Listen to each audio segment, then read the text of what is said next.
हम गुंजन चौधरी मैथिली गुंजन चैनल पर एकटा कोबर गीत प्रस्तुत करऽ जाइ छी। अहाँ सबसे आग्रह जे गीत के अंत तक जरूर सुनब।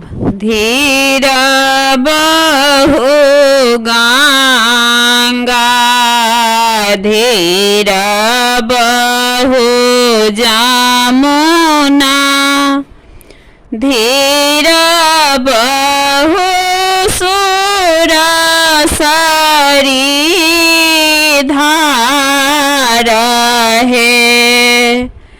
धीर बहु गंगा धीर बहु जमुना धीर बहु सुरसरी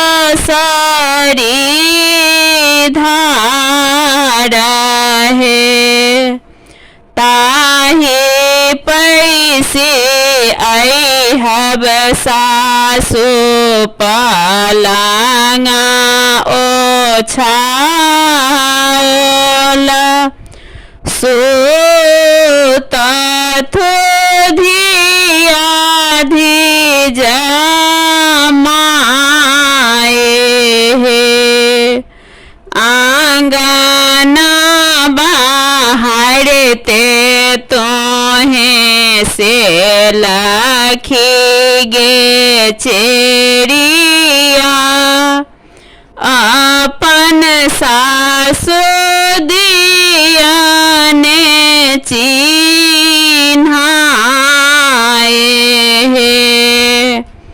आंगना बाहरते तोहें से लखी गे चेरिया अपन सासु दियाने चिन्हाए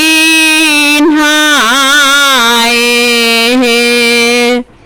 घर सँ बाहर भेले पियरा पहिरने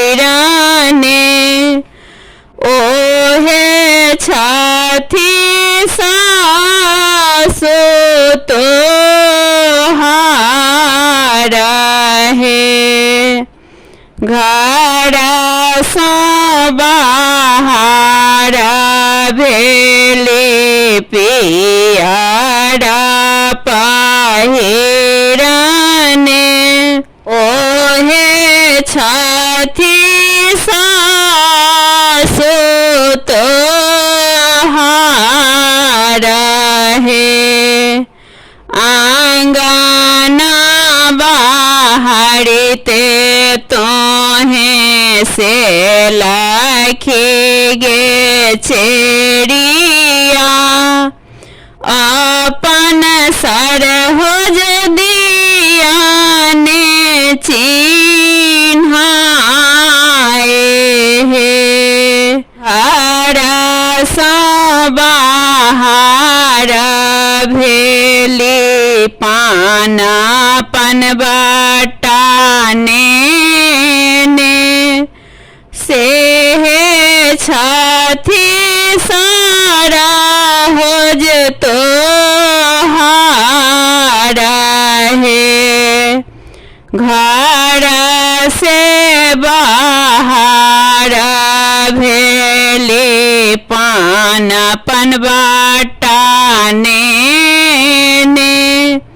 से छथि सरहोज तोहार हे। आंगना बाहरते तोहें से लखी गे चेरिया अपन सायर दियाने चिन्हाए हे। घर सँ बाहर भेले चानन लेने से छथि साई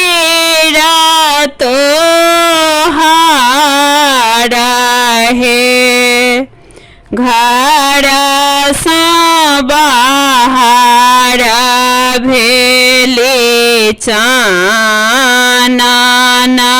लेने से छथि साइर तो